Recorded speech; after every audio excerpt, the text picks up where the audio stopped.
નમસ્તે બાળકો, આપણે પ્રકરણ 3 પ્રાચીન નગર અને ગ્રંથ જેમાં અત્યાર સુધીમાં જે ટોપિક જોયા છે એમના પર એક નજર નાખી લઈએ. તો સૌપ્રથમ તો જે જગ્યાએથી આપણને પ્રાચીન નગરો પ્રાપ્ત થયા છે એમનો આપણને અહીંયા નકશો આપેલો છે. આ નકશાની અંદર કઈ કઈ જગ્યાએથી આપણને અવશેષો પ્રાપ્ત થયા છે તેમની માહિતી આપવામાં આવી છે. તો આ નકશા ઉપરથી આપણને તરત ખ્યાલ આવી શકે કે આપણને આ પ્રકરણની અંદર જે સભ્યતાની વાત કરી છે, જે સંસ્કૃતિની વાત કરી છે, જે નગરની વાત કરી છે એ નગર કઈ જગ્યાએ આવેલું છે. એટલે કે હડપી સભ્યતાના જે સ્થળ છે એ સ્થળ આપણને આ નકશાની અંદર બતાવવામાં આવ્યા છે. એટલે કે હડપી સભ્યતાના જે અવશેષો છે એ આપણને આ જગ્યાએથી પ્રાપ્ત થયા છે, જેમાં મેહરગઢ, સિંધુ નદીનો કિનારો, ધોળાવીરા, લોથલ, રંગપુર, બરાબર, એ મુખ્ય છે, કાલીબંગાન વગેરે. ત્યાર પછી આપણે શું જોયું તો કે મોહેંજો-દડો અને હડપા આ બે નગર છે આપણને પ્રાપ્ત થયા છે, જેમાં મોહેંજો-દડો એ હાલ પાકિસ્તાનની અંદર આવેલો છે. બરાબર, એ સમયમાં ભારત પાકિસ્તાન એક હતું ત્યારે ભારતનું સ્થાન ગણાતું, અત્યારે એ પાકિસ્તાનનું સ્થાન ગણાય છે. અહીંયા મોહેંજો-દડોમાંથી પ્રાપ્ત થયેલું જાહેર સ્નાનાગાર છે એમના એ આપણને પ્રાપ્ત થયું છે, મળી આવેલું છે. જોઈ શકીએ છીએ આપણે જે અત્યારની ડિઝાઇનમાં આપણે એમ કહીએ કે સ્વિમિંગ પુલ, બરાબર, એવું સ્વિમિંગ પુલ જેવું જ છે. અને બંને સાઈડ સ્વિમિંગ પુલમાં ઉતરવા માટેના એટલે કે સ્નાનાગારમાં ઉતરવા માટે પગથિયા આપેલા છે અને કપડાં બદલવા માટે ફરતી બાજુ નાની ઓરડીઓ આપણને જોવા મળે છે. ત્યાર પછી આપણે વાત કરી હતી હડપા જે નગર છે અને મોહેંજો-દડો જે નગર છે એમની નગર રચના એ કેવી હતી, એમના રસ્તાઓ કેવા હતા, ગટર વ્યવસ્થા કેવી હતી, રાજઘરાનાના લોકો રહેતા એ જગ્યાને શું કહેતા, મધ્યમ વર્ગના લોકો ક્યાં રહેતા અને નબળા વર્ગના લોકો છે ક્યાં રહેતા હતા, એ બધી જ વાત આપણે ગયા લેક્ચરની અંદર કરી. ત્યાર પછી લોથલ બંદરનો ધક્કો જે હાલમાં અમદાવાદ પાસે આવેલું છે, લોથલ બંદરનો ધક્કો જેને ડોકયાર્ડ કહેવામાં આવે છે. એટલે કે આપણે સરસ મજાનું એવું આપણે એમ કહી શકીએ કે આપણે સ્લેબ ભર્યો હોય ને કેમ પાક્કો રસ્તો હોય એવું ત્યાં બનાવેલું હોય છે કે કોઈ જહાજ આવે ને ત્યાંથી માલ સામાન ઉતારવો હોય કે જહાજમાં ચડાવવું હોય તો ત્યાં આપણે રાખી શકીએ. એક્ઝેક્ટ એના માટે આપણે એમ કહી શકીએ કે રેલવે સ્ટેશન પર જેવું પ્લેટફોર્મ હોય છે એના જેવું એને મળતું આવતું હોય છે, બરાબર. એટલે કે ત્યાં પ્લેટફોર્મ પર તો આપણે પેલી ઘડિયાળ ને આન તેન ફેરિયાઓ ને બધું હોય છે. અહીંયા એવું ઘડિયાળ કે એવું કંઈ હોતું નથી, પણ પ્લેટફોર્મ કેવી રીતે બનાવેલું હોય છે એવી રીતે થોડી ઊંચાઈ પર આવો મોટો ઓટલો છે બનાવેલો હોય છે, બરાબર. એમની આપણે વાત કરી હતી. ત્યાર પછી હડપી સભ્યતાનું આર્થિક જીવન, એ લોકો કેવી રીતે પોતાનું જે ગુજરાન છે એ ચલાવતા, અર્થવ્યવસ્થા કેવી હતી એમની આપણે વાત કરી હતી. એ લોકો ખેતીકામ સાથે જોડાયેલા હતા, હુન્નર ઉદ્યોગો પણ એ સમયમાં વિકસેલા આપણને જોવા મળે છે. વ્યવસાયમાં એ લોકો જવ, વટાણા, તલ આવા બધાની ખેતી કરતા, એટલે એ બધાનો વેપાર પણ કરતા જ હોય, બરાબર. પછી હડપી સભ્યતાનું સમાજ જીવન કેવું હતું, તો આ લોકોનો ખોરાક શું હતો, કેવા કપડાં પહેરતા હતા, વ્યવસાયમાં કયા કયા વ્યવસાય કરતા હતા, જેમ કે ખેતી, પશુપાલન, હુન્નર ઉદ્યોગ વગેરે, બરાબર. તો એમનું સમાજ જીવન કેવું હતું, એમની સંસ્કૃતિ કેવી હતી, એમના વિશેની પણ આપણે વાત કરી હતી. ત્યાર પછી આપણે વાત કરી હતી એમનું ધાર્મિક જીવન અને અંતિમ વિધિ એવો છે, કયા ધર્મમાં માનતા હશે, અંતિમ વિધિ આપણે જે અગ્નિ સંસ્કાર કહીએ છીએ, અંતિમ સંસ્કાર કહીએ છીએ, એ કેવી રીતે થતા હતા, બરાબર. તો એમાં ઘણા લોકો છે અંતિમ સંસ્કાર કરતા, અગ્નિ સંસ્કાર આપતા, અને ઘણા છે એ દાટતા મૃતકને, બરાબર. અને મૃતકને દાટતા એટલે કે દફનાવવાની સાથે એમની સાથે ઘણી બધી વસ્તુઓ પણ મૂકતા. તો એ વસ્તુઓ જે મૂકતા ને એના ઉપરથી આપણને મૃત્યુ પછીના જે જીવન હોય છે એની જે એ લોકોનામાં કલ્પના હતી એનો આપણને ખ્યાલ આવે છે.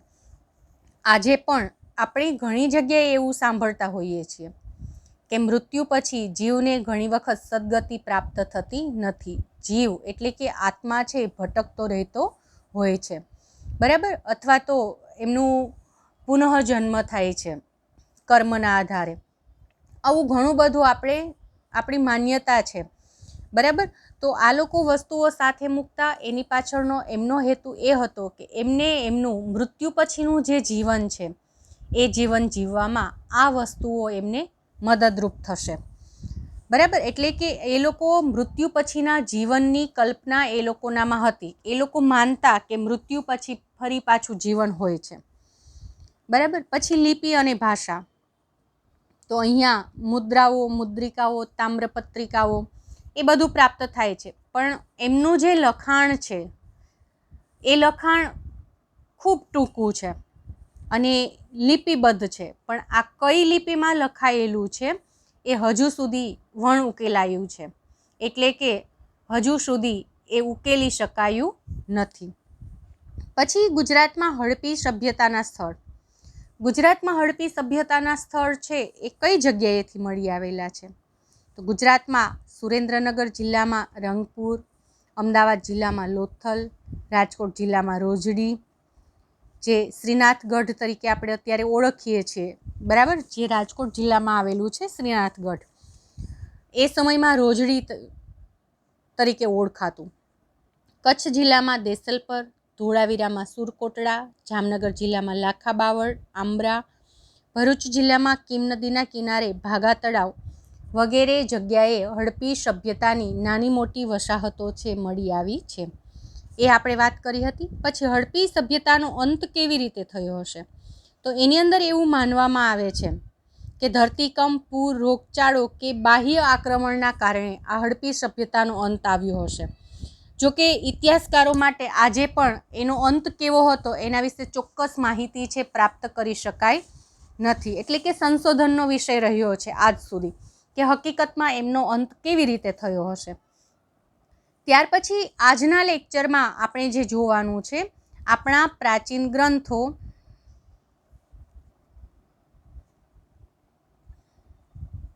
જેની અંદર ઋગ્વેદ અને તેનું અધ્યયન, બરાબર. તો સૌપ્રથમ તો બાળકો આપણને એ ખબર હોવી જોઈએ કે વેદ કેટલા છે. બધાને ખ્યાલ છે કેટલા વેદ છે? તમારા બધાની પાસે પાઠ્યપુસ્તક હશે જ, બરાબર. તો એમાં લખેલું જ છે 4 વેદ છે: ઋગ્વેદ, યજુર્વેદ, સામવેદ અને અથર્વવેદ. હવે આ જે 4 વેદ છે એ 4 વેદમાં ઋગ્વેદ છે એમને સૌથી પ્રાચીનતમ ગ્રંથ ગણવામાં આવે છે. એટલે કે 4 વેદમાં સૌપ્રથમ જે વેદની રચના થઈ હશે એ વેદ છે ઋગ્વેદ. હવે ઋગ્વેદની અંદર શું આપેલું છે? તો ઋગ્વેદની અંદર 10 મંડળ આપેલા છે. જેવી રીતે આપણે શ્રીમદ ભાગવત લઈએ તો એમની અંદર શું આપેલું છે? અધ્યાય આપેલા છે, બરાબર. તો એવી રીતે ઋગ્વેદમાં મંડળ આપેલા છે. રામાયણ લઈએ તો રામાયણમાં શું આપેલું છે? કાંડ આપેલા છે, બરાબર. એવી રીતે અહીંયા 10 મંડળ અને એમાં 1028 સૂક્ત છે. સૂક્ત એટલે તો કે એની અંદર જે પ્રાર્થનાઓ આપી છે એ પ્રાર્થનાને સૂક્ત કહેવામાં આવે છે અને તેનો સમાવેશ થાય છે. ઋગ્વેદ એ પ્રાચીન જ્ઞાનનો ભંડાર છે. એટલે કે વર્ષો જૂનો છે આ ઋગ્વેદ અને એની અંદરથી આપણું અત્યારનું જે સમાજ જીવન છે ને એની લગભગ માહિતી આપણને પ્રાપ્ત થાય છે એમ આપણે કહી શકીએ. તે પ્રાચીન સંસ્કૃત કે વૈદિક સંસ્કૃત ભાષામાં લખાયેલો છે, બરાબર. શેમાં લખાયેલો છે? તો કે પ્રાચીન સંસ્કૃત અથવા તો વૈદિક ભાષામાં લખાયેલો હોય તેવું માનવામાં આવે છે. આ ઉપરાંત વેદમાંથી આર્યના રાજકીય, સામાજિક, આર્થિક અને ધાર્મિક જીવન વિશેની માહિતી પણ આપણને પ્રાપ્ત થાય છે. ઋગ્વેદમાં ગણ, સભા અને સમિતિ જેવી રાજકીય સંસ્થાઓની માહિતી છે. સભા એ સમિતિની સરખામણીમાં નાની સંસ્થા છે. જો અત્યારના સમયમાં શું જોવા મળે છે આપણને રાજકીય બાબતમાં, રાજકીય સંસ્થામાં, તો કે ગ્રામ પંચાયત. એમનાથી ઉપરનું સ્તર એટલે તાલુકા પંચાયત, એમનાથી ઉપરનું સ્તર એટલે જિલ્લા પંચાયત, એમનાથી ઉપરનું સ્તર એટલે રાજ્યસભા, રાજ્ય, બરાબર, અને એનાથી ઉપરનું સ્તર એટલે કેન્દ્ર. તો આ રીતે આપણી રાજકીય જે વ્યવસ્થા છે એ ગોઠવાયેલી છે. તો આ સમયની અંદર સભા અને સમિતિ એ હતું, અને સભા એ સમિતિની સરખામણીમાં નાની સંસ્થા હતી, બરાબર. આ ઉપરાંત ઇતિહાસકારો, પુરાતત્વવિદો ઇતિહાસ જાણવા માટે પ્રાચીન અવશેષોની સાથે ઋગ્વેદનો અભ્યાસ પણ કરે છે, અને ઋગ્વેદના કેટલાક સૂક્તો સંવાદ સ્વરૂપે પણ આપેલા છે. હવે હમણાં આપણે વાત કરી કે સભા એ સમિતિની સરખામણીમાં નાની સંસ્થા છે, એટલે કે સમિતિ છે એ મોટી છે. એટલે આપણે સમિતિને એમ કહી શકીએ કે સમિતિ એક વિશાળ સંસ્થા છે, બરાબર. એની અંદર ઘણા બધા ભાગ છે આવરી લેવાયા હશે, અને તે રાજાની ચૂંટણી કરતી. અત્યારે આપણે ચૂંટણી કરવા માટે શું હોય છે? ચૂંટણી પંચ હોય છે, બરાબર. અત્યારની જે આપણી સમાજ વ્યવસ્થા છે એની અંદર ચૂંટણી ડિક્લેર કોણ કરે છે? તો કે ચૂંટણી પંચ હોય છે. એ ચૂંટણીની તારીખ ડિક્લેર કરે છે. પછી કોને ટિકિટ આપવી એ પણ ચૂંટણી પંચ છે એ નક્કી કરે છે. કઈ તારીખે રિઝલ્ટ ડિક્લેર કરવાનું થશે એ પણ ચૂંટણી પંચ નક્કી કરે છે. ટૂંકમાં ચૂંટણી પંચ છે એ અત્યારના સમયમાં ચૂંટણી છે કરે છે. તો એ સમયમાં આ જે સમિતિ છે એ સમિતિ રાજાની નિમણૂક કરતી, રાજાની ચૂંટણી કરતી. તે રાજાને મદદ કરવા સેનાધ્યક્ષ અને પુરોહિતની નિમણૂક કરતા, અને રાજાનું મુખ્ય કાર્ય ગવેષણા હતું. ગવેષણાનો મતલબ થાય છે યુદ્ધ કરવું, બરાબર. જો રાજાને આપણે એમ કહીએ કે પ્રાચીન સમયમાં નાના મોટા રાજાઓ હતા, તો કોઈ એક રાજા છે એ શું ખરેખર આખા નગરને પોતે સંભાળી શકે? ના સંભાળી શકે ને. તો રાજા છે એમના મદદ માટે શું કરતો? તો રાજા છે પોતાને મદદ મળી રહે એના માટે પ્રધાનોની નિમણૂક કરતા, અને એ પ્રધાનોને અલગ અલગ કાર્ય સોંપેલું હોય છે. જે અત્યારની આપણી જે રાજ્ય વ્યવસ્થા છે એ રાજ્ય વ્યવસ્થાને મળતું આવે છે. આપણી જે કેન્દ્રીય વ્યવસ્થા છે એ કેન્દ્રીય વ્યવસ્થાને મળતું આવે છે. એ સમયમાં રાજા હતો, અને એમને મદદ કરવા માટે એમનું પ્રધાનમંડળ હતું. અત્યારે રાજ્ય લેવલે આપણે ગ્રામ્ય લેવલથી જોઈએ, જો કે તમારે બીજા સત્રની અંદર ગ્રામ પંચાયત અને એમના કાર્ય, તાલુકા પંચાયત અને એમના કાર્ય, એ બધા વિશે માહિતી આપવામાં આવશે. તમારે એક સરસ મજાનો એનો આખો પાઠ જ છે, એ ભણવાનો છે. પણ આજે જ્યારે આપણે રાજકીય વ્યવસ્થાની વાત નીકળી છે તો થોડીક માહિતી મેળવી લઈએ. તો ગ્રામ કક્ષાએ સરપંચ હોય છે, અને એમને મદદ કરવા માટે સભ્ય હોય છે. એવી જ રીતે તાલુકા કક્ષાએ તાલુકા પ્રમુખ હોય છે, અને એમને મદદ કરવા માટે તાલુકા પંચાયતના સભ્યો હોય છે. એવી જ રીતે જિલ્લા પ્રમુખ હોય છે, અને એમને મદદ કરવા માટે જિલ્લા પંચાયતના સભ્યો હોય છે. પછી આપણે વાત કરીએ રાજ્ય કક્ષાએ, તો રાજ્ય કક્ષાએ મુખ્યમંત્રી હોય છે, અને એમનું મંત્રીમંડળ હોય છે. આ ઉપરાંત રાજ્યપાલ પણ હોય છે. તો મુખ્યમંત્રી છે આખા રાજ્યની વ્યવસ્થા પોતે એકલો ના સંભાળી શકે. કેટલી બધી બાબતો હોય કે જેના પર ધ્યાન રાખવાનું હોય છે, દેખરેખ રાખવાની હોય. તો મુખ્યમંત્રી શું કરે કે આજે એમનું મંત્રીમંડળ હોય છે એમને એક એક કામ સોંપી દે. જેમ કે કોઈને નાણાકીય ખાતું સોંપે, કોઈને આરોગ્ય વિશે એક ખાતું સોંપવામાં આવે, કોઈને બાંધકામ વિભાગનું ખાતું સોંપવામાં આવે, કોઈને રોડ રસ્તા મકાન વિભાગનું ખાતું સોંપવામાં આવે. એમ ઘણી બધી બાબત હોય છે, એ ખાતા એમને સોંપવામાં આવે.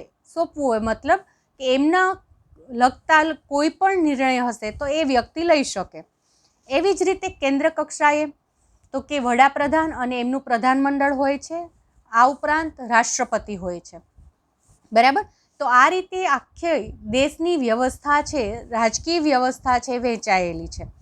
તો પ્રાચીન સમયની અંદર રાજા અને એમનું પ્રધાનમંડળ, આ રીતે આખી રાજકીય વ્યવસ્થા છે વહેંચાયેલી હતી. આ ઉપરાંત રાજાને મદદ કરવા માટે પુરોહિત છે એમની પણ નિમણૂક કરવામાં આવી હતી. અને રાજા મુખ્ય કાર્ય શું કરતો તો કે યુદ્ધ કરવાનું, પોતાના રાજ્યનો વિસ્તાર કેમ વધારવો એના ઉપર સતત પોતે છે એ કાર્યશીલ રહેતો હતો. હવે ઋગ્વેદમાં પ્રજાકી જીવનના ઉલ્લેખ પણ જોવા મળે છે. ગણ, સભા અને સમિતિ જેવી રાજકીય સંસ્થાઓની માહિતી એ ઋગ્વેદમાંથી પ્રાપ્ત થાય છે. બરાબર.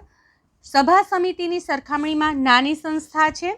તેમાં રાજ્યના મુખ્ય આગેવાનો બેસતા અને રાજ્યના અગત્યના પ્રશ્નની ચર્ચા કરવામાં આવતી.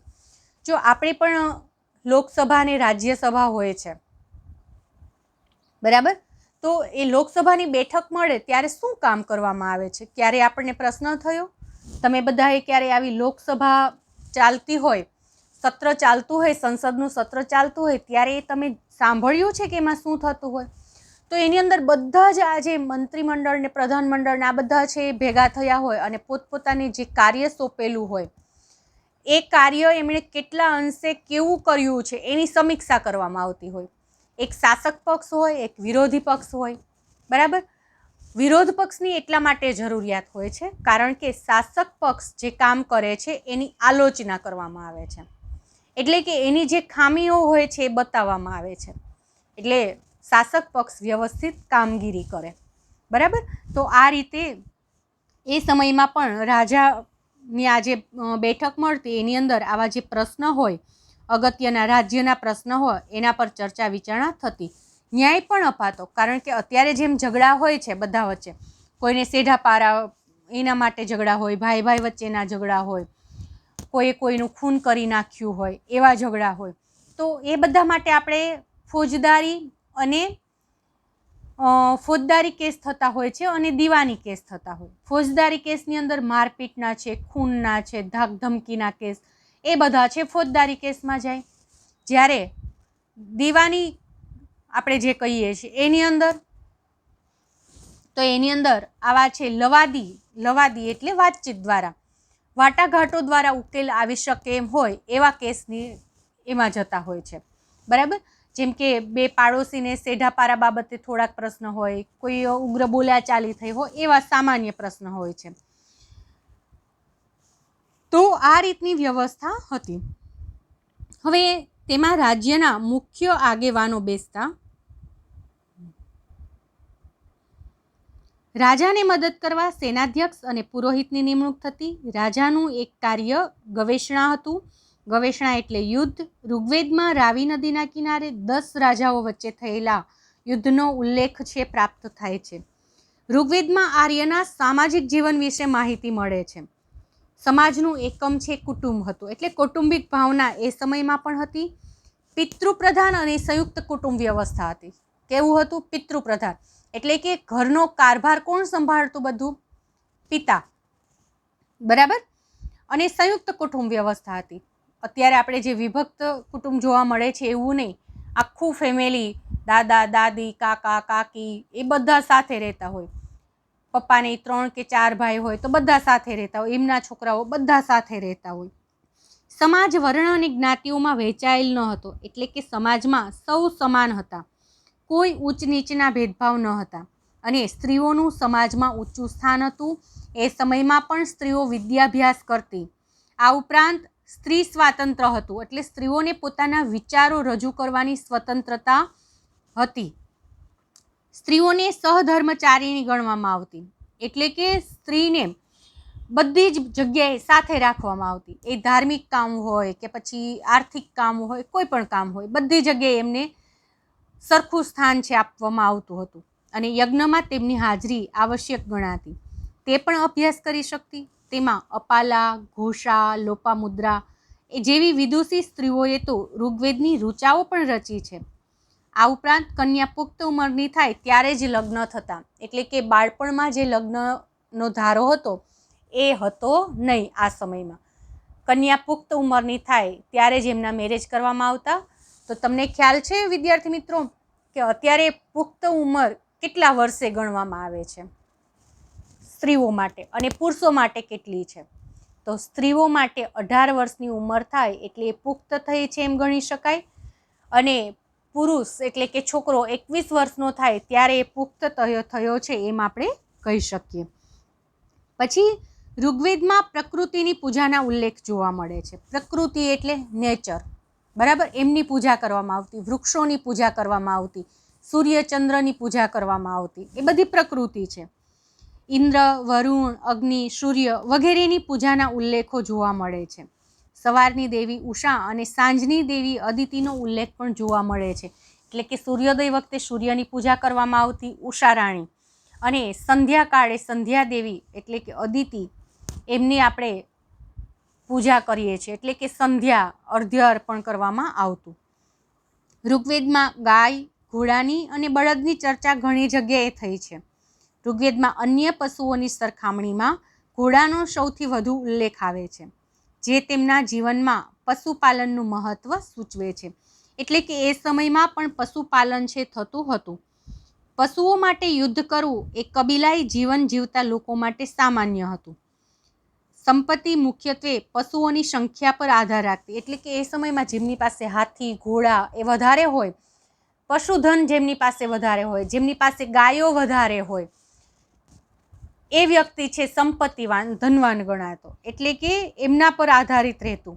પશુપાલન સામૂહિક રીતે થતું અને ઋગ્વેદકાલીન અર્થવ્યવસ્થાના પ્રારંભિક ચરણમાં કૃષિ છે ગૌણ ગણાતી. એટલે શરૂઆતનું જે ચરણ છે, ઋગ્વેદનો શરૂઆતનો જે સમય છે, એમાં છે કૃષિ, ખેતી છે ગૌણ હતી. પછીથી એમને મુખ્ય સ્થાન છે એ પણ આપવામાં આવે છે.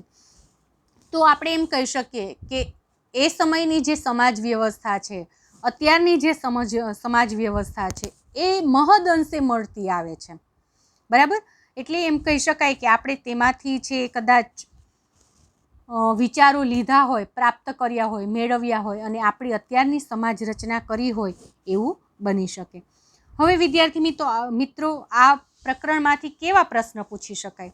તો કે વૈકલ્પિક પ્રશ્ન પૂછી શકાય, બરાબર. યોગ્ય વિકલ્પ પસંદ કરીને લખો, પછી ટૂંકમાં ઉત્તર આપો એવા પ્રશ્નો, ખાલી જગ્યા, નીચેના વિધાનો ખરા છે કે ખોટા એ પૂછી શકાય. આ ઉપરાંત મુદ્દાસર જવાબ આપો એવા પ્રશ્ન પણ પૂછી શકાય અને 1-2 વાક્યમાં જવાબ લખો એવા પ્રશ્ન પણ પૂછવામાં આવે છે. જો અહીંયા તમને ટૂંકમાં જવાબ આપો એવા 3 પ્રશ્નો આપેલા છે, એટલે તમને ખ્યાલ આવી જાય કે કેવા પ્રશ્ન હોય. પછી ખાલી જગ્યાએ આપેલી છે, ખરા ખોટા વિધાન આપેલા છે ને વૈકલ્પિક પ્રશ્નો આપેલા છે પાઠ્યપુસ્તકમાં, બરાબર. એટલે તમને ખ્યાલ આવે કે આવા પ્રશ્ન હોય. હવે 1-2 વાક્યના પ્રશ્ન કેવા હોય? એવા 1-2 પ્રશ્ન હું કહું, જેમ કે વિશ્વની મહાન સભ્યતાઓના દર્શન કયા કયા દેશમાં થયા છે? તો આ જે પ્રશ્ન છે એનો જવાબ 1-2 વાક્યમાં તમે લખી શકો. જવાબ આવી રીતે લખી શકાય: વિશ્વની મહાન સભ્યતાઓના દર્શન ઇજિપ્ત, મેસોપોટેમિયા, ભારત, ચીન, રોમ વગેરેમાં થયા છે. પછી બીજો પ્રશ્ન, હડપી સભ્યતામાં કયા કયા સ્થળોનો સમાવેશ થાય છે? તો હડપી સભ્યતાના સ્થળમાં હડપા, મોહેંજો-દડો, લોથલ, ધોળાવીરા, કાલીબંગન, રાખીગઢી વગેરેનો સમાવેશ થાય છે. તો તમે જોયું વિદ્યાર્થી મિત્રો, આમનો જવાબ પણ 1-2 વાક્યમાં જ છે. પછી હડપી સભ્યતાના શાસકો ક્યાં રહેતા હતા? એવો પ્રશ્ન જો પૂછાય તો હડપી સભ્યતાના શાસકો નગરની પશ્ચિમે આવેલા કિલ્લામાં રહેતા હતા. પછી હડપી સભ્યતામાં મકાનો ક્યાં બાંધવામાં આવતા? શા માટે? તો હડપી સભ્યતામાં મકાનો પૂર અને ભેજથી બચવા ઊંચા ઓટલા પર બાંધવામાં આવતા હતા. આ ઉપરાંત જોડકા પણ એની અંદર પૂછી શકાય કે યોગ્ય જોડ રચો અથવા યોગ્ય જોડ જોડો, બરાબર. ઐતિહાસિક કારણ પણ પૂછી શકાય. એક્ઝામ્પલ તરીકે એવો પ્રશ્ન પૂછ્યો હોય, લોથલ હડપી સભ્યતાનું મુખ્ય બંદર હતું, કારણ લખો. પછી હડપી સભ્યતાના લોકો બાળ પ્રેમી હતા, કારણ લખો, બરાબર. પછી મુદ્દાસર જવાબ આપો. એની અંદર હડપી સભ્યતાની નગર રચના કેવી હતી? તો આખી નગર રચના તમારે એમાં લખવી પડે. પછી એમ પૂછે કે મોહેંજો-દડો અને હડપાના રસ્તાઓ અને શેરીઓ વિશે માહિતી આપો. તો આખી જે મોહેંજો-દડોની નગર રચના હતી એમના વિશે તમારે લખવું પડે. પછી ઋગ્વેદના આધારે આર્યના પશુપાલન વિશે માહિતી લખો. હડપી સભ્યતાના લોકોનું આર્થિક જીવન કેવું હતું? તો આવા બધા જે પ્રશ્ન છે એ મુદ્દાસર પ્રશ્ન કહી શકાય. બરાબર. તો આ રીતે આ પ્રકરણમાંથી આવા પ્રશ્નો છે એ પણ પૂછી શકાય છે. અને અહીંયા આપણે પ્રકરણ 3 પ્રાચીન નગરો અને ગ્રંથો એ પ્રકરણ પૂર્ણ કરીએ છીએ. નેક્સ્ટ લેક્ચરમાં નવા પ્રકરણની શરૂઆત કરીશું અને એ છે પ્રકરણ 9ની. બરાબર. તો અહીંયા સુધી રાખીએ. Thank you.